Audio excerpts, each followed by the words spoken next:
Hello and welcome to the Cats and Books Club podcast. I'm Izzy, your host. And I'm Erin, the other host. We're coming at you today with a new book that we read by SE Wendel, and we love her. This one's called Sweetling. Erin, tell us about it. Yes, so Sweetling is the third book in the Monstrous World podcast. Oh my god. So, Sweetling is S.E. Wendel's third book, and What the fuck? Friends episode where there's Friends episode and there's bloopers where they literally can't stop fucking laughing, and keep trying to do line anyway. Sorry. Okay. Alright. Sorry. This is the third book in the series. The other two books had orc halflings, but this story is about Alarion, who is full fae. Which is really interesting. We kind of get a different take on the monstrous world monsters, if you will. All of them are wanting the same thing, which is a mate, and they all have different ways of going about doing that. Some of them good, some of them Questionable. This one is in a little bit of a questionable category, but we like him, we do like and him. he's still suspicious. Don't be suspicious. Don't be suspicious. So we're gonna All right. introduce the characters of our cute little romance here. We've got Alarion, who we met in the Ironling book, which is the second one. He is a fae who is like kind of the scary fae who looks kind of like blue and skinny. Yeah, he's very He's a gangly weird guy. Yeah, he looks I mean, I love his illustrations, do not get me wrong. If you look at the illustrations, um, very beautiful, but he's very, like, Where do you find the illustrations? skinny. You can find all the illustrations on S.E. Wendel's Instagram. We'll link it.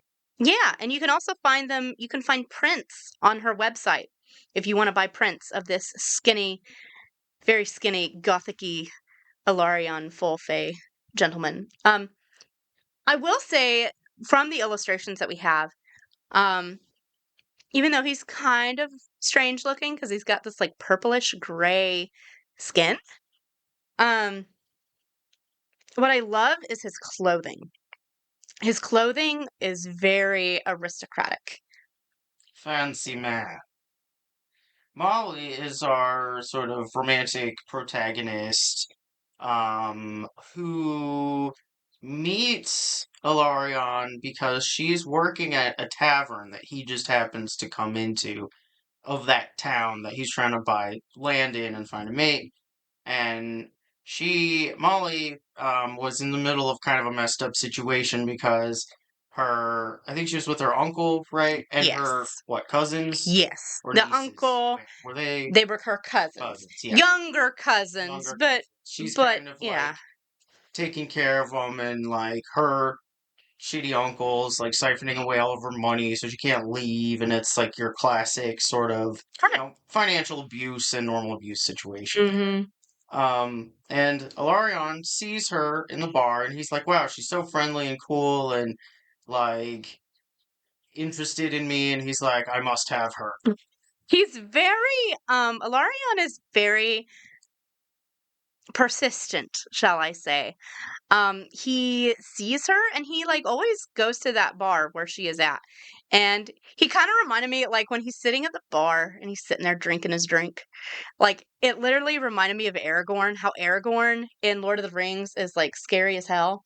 And he's just like kind of creeper vibes, and he's kind of just sitting in the bar drinking his drink, not saying anything, but he's kind of staring at Molly and thinking to himself, ooh, I'd like to have her, I'd like to take her home.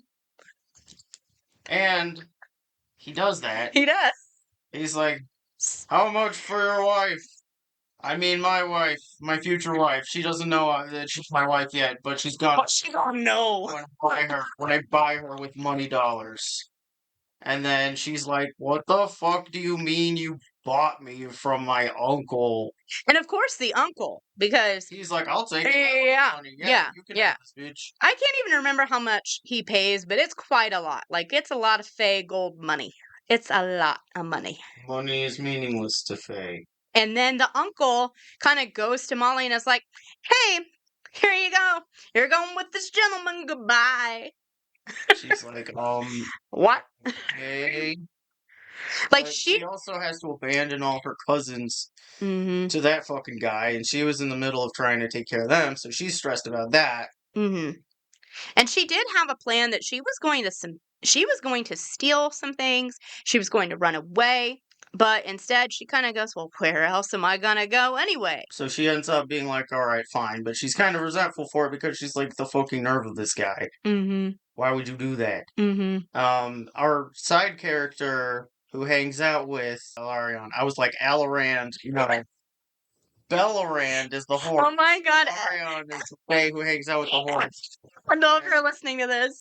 Oh, SE Wendell, you're gonna die. Beast romance. We've got a horse romance with No, Alarion. actually though, Look, they were very like, I am not the okay, first look. person to suggest this. I know I'm not. I can't be. It cannot be true. Oh, SE, if you're listening to this, have fun. We're having fun. Thank you. But yes, Bellarand, I will say, is the unicorn. He is a black, intimidating, scary as hell looking unicorn. He has red eyes. He's like black, And he red eyes. talks Like, in your what? head so you don't know who it is, so he pretends to be a ghost. Yes. So, like, when Molly first hears Bellarand in her head, she like freaks out and she's like, "What is going on? This is creepy." Um, but Bellarand at first kind of comes off as a jerk. But he actually becomes quite a sweet little character, and I love Bellarand. We actually met Bellarand in Ironling. Very We briefly. didn't get enough of it. No, we didn't. We want to. Yeah, and he is hilarious.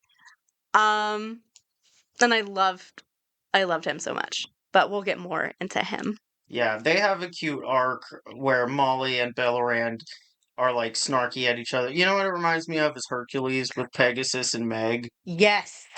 where they're like, Yes. "Stupid horse, fuck this horse," and the horse is like, "Fuck this lady, stupid lady, who died and left you fucking Google eyes." But yeah, Actually, yes. then we need to talk about the Amaranth character because she's in there and the like niece of Alarion. Yes. Because that we find out So, backstory for yes. Alarion and like why he's even there in the first place. So Aaron, why don't you Yes. explain? So, Alarion had a friend in the Fae community who was an elf, Fae. who was Fae. Yeah, elf. Are Fae elves? Yes. He was, yes. I thought they were different. No! Yes, they are. No, they are not. Fae and elves are different. No. No. Alarion is an elf. Fae and elves are the. Okay. There are Fae, and Fae encompass different types of creatures, and elves are in those. They belong creatures. to different groups of supernatural beings. Anyway, They are Alarion's different okay. creatures. All right. We can ask SE Wendel this. Elves are before mankind. I. All right. We can ask. Well, whatever. All right, fine. See, most elf has pointy ears. Okay. Anyway. Yeah, but Fae also have pointy ears. But that doesn't mean they're the same. Actually, I don't even remember Fae having pointy ears. Yeah, that too. Well, okay, fine. But that doesn't make them the same. Oh my god. Okay. Anyway. Just because there's tails on a muskrat and a not muskrat doesn't mean they're both muskrat. All right. Anyway, we can clarify this with SE Wendel. Anyway, okay. Where were we? All right. So, Alarion has a friend who died. Alarion had a friend. The friend who was like his best friend. And this friend had fallen in love with a human woman and fathered a child with the woman. That's right. Her name is Ravenna. The friend and his wife die. And they put Alarion kind of in charge and said, you have to protect Ravenna. So Ravenna, who we don't meet exactly on page within the book, within Sweetling, Ravenna is going to be very important because book 4 is going to be her arc and her story. But basically, what you need to know is that Alarion, at this point, when we are reading Sweetling, he is making sure that Ravenna is taken care of. Right now, Ravenna is in a sort of magical deep sleep because part of the reason why Alarion wanted land and wanted a home, he wanted that so that he could bring Ravenna there and care for her. Right. Outside of the clutches of Amaranth, Amaranth, who is who the evil fairy queen. is the evil fairy queen. It's another like she like drinks blood to stay young type shit. Mm-hmm. I think she eats people. Does she eat people? Oh Or no. did I make that up? I was like, yeah, she Sure. eats babies to keep them young. He's a human baby. Oh my god. Anyway, okay. Delicious juice So, box. so, Stick a straw in the baby. Christ. This is my cat-free baby. Oh my god. Juicy juice baby. To go back to Alarion, some things that we can note is that he seems to not have much emotional awareness or intelligence at first, but he does come around after the smoke kind of clears. I will say, By what do you mean the smoke clears? so at first, again, he made this deal with her uncle, right? So at the beginning, in Alarion's mind, even though, of course, he hasn't asked her this, he, in his mind, Assumed m- consent. yes, Molly coming to him, he feels that Molly wanted that is something that she wanted.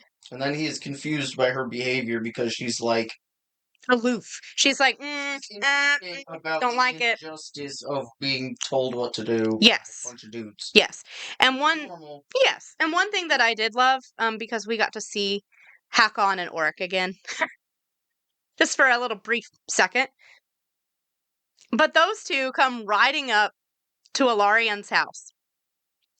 And they're like, yo, we hear rumors that Molly didn't really want to go with you. What? It's like, hey, everybody's saying she got kidnapped. Yeah. And And she's wait, what? what? And like one thing that I absolutely kind of love is that, even though Hakon and Alarion are friends from, the previous Ironling book and they've like made this sort of friendship bond, he's kind of like, dude, I know we're friends, but what is going on? It's because we're friends that I'm asking you what the age. Like, okay, but it was really funny though. Um, but Molly does kind of save Alarion in that moment because she peeks out the upstairs window and says, I am here of my own free will. I want to be here with him, and everything is fine. Definitely not saying this under duress. Yeah. And You can't know. there was a part where Molly was like packing up her stuff and she's like, I'm just gonna run away. He can't keep me here. What the hell? He's like, yeah, you're right. Fine, you can go. He's like, that's fair, he does come around though. But it is funny as a reader to be reading this, and it's kind of like that Molly is eventually going to like chew him up and spit him out. Um, but Alarion is just going along like la la la. I have a new wife. She's very pretty. I like her. She's pretty. Alive. My wife. No, but for real though. All right. I think personally, the kind of relationship that they have would give me so much anxiety I would die. Mm, mm-hmm. But they seem to be fine with it, so that's what matters. Mm-hmm. But there's, I don't know, Alarion uh, had a lot of just doing stuff without asking, which, understandably, Molly would yell at him about. But I feel like she almost didn't yell at him enough for all the shit that he did. And it's kind of like a high intensity relationship because he doesn't have much experience with what's like normal and what isn't normal Or with women in a ever. partnership, or yeah, or at all. And so Alarion ends up assuming a lot of stuff and acting on it, and Molly continues to forgive him. And so, the question is, does he deserve forgiveness if he forgets to ask for consent like multiple times? Mm. And Molly is an abuse victim, and so consent is something she never really had the luxury of getting. So Mm-hmm. Molly has a sugar daddy and is trying to understand, like, okay, what power does that leave me exactly? Mm-hmm. Where does this put me in terms of, like, am I better off or worse off than where I was before?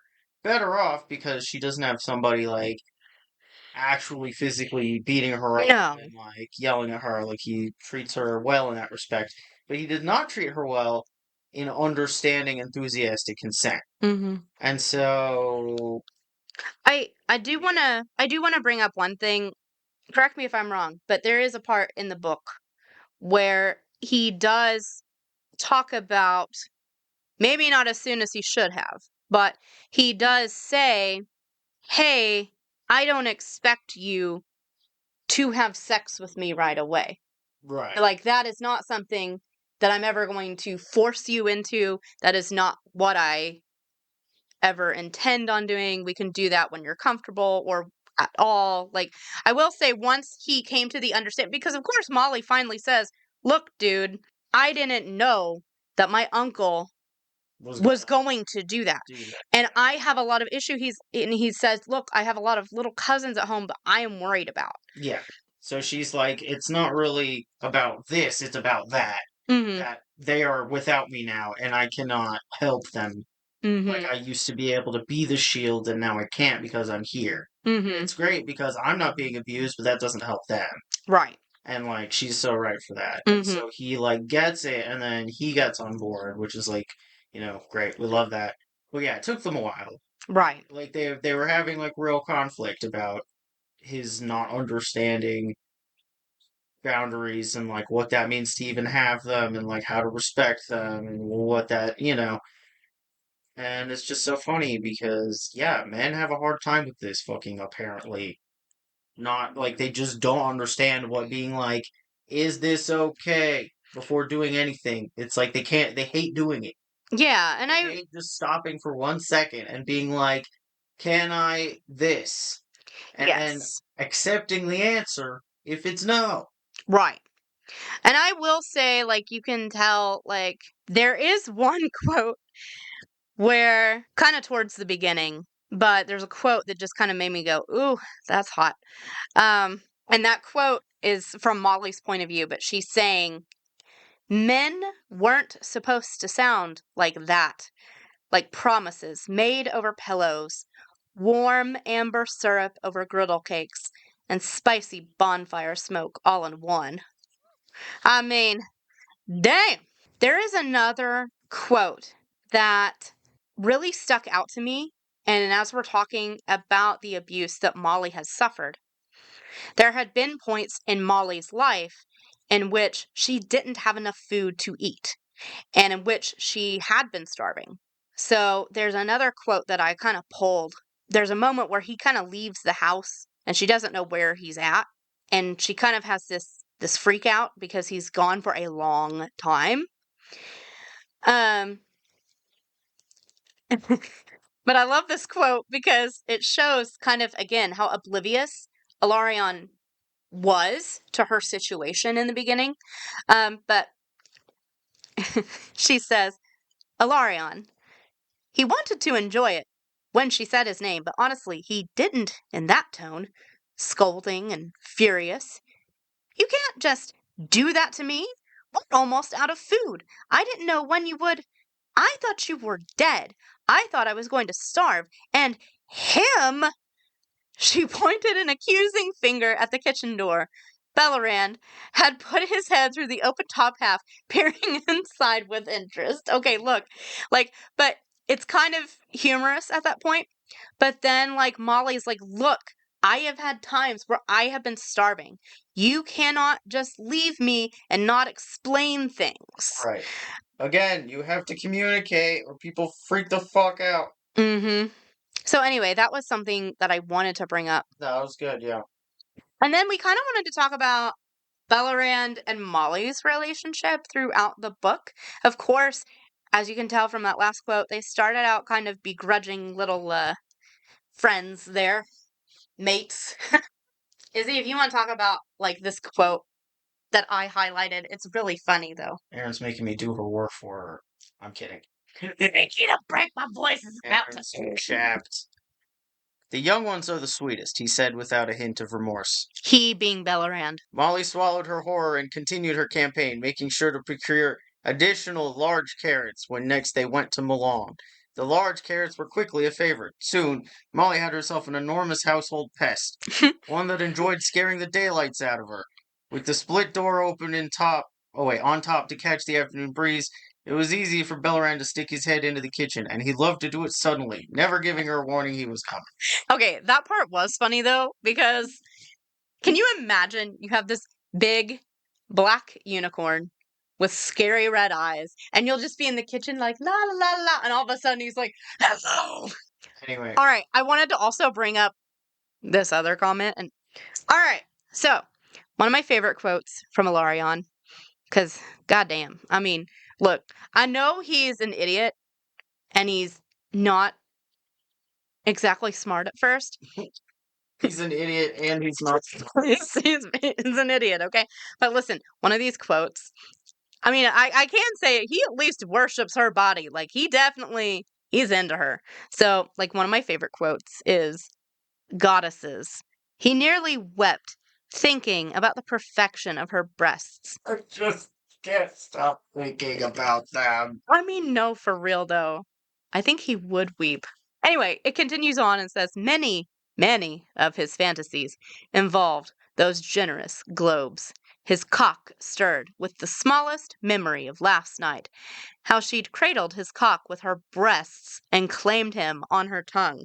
Hot damn, okay? Look, they take a while to get to their Now we're talking about Belleran and the squirrel. yes, Bellerand has this ongoing feud with the frickin' squirrels. And it's funny. It is funny. It's like this cute little side thing that keeps going on, but the squirrels keep tossing nuts down at his head and his body, and they're like, He deserves and it. he's like, oh, the squirrels, oh, they're mean to me, Molly. Oh, Help. What you kind of have to know is that number one, it's shorter than the first two books, as this was kind of a little side story-ish, but it leads right into the next book, which is, like I said, is going to be Ravenna's book.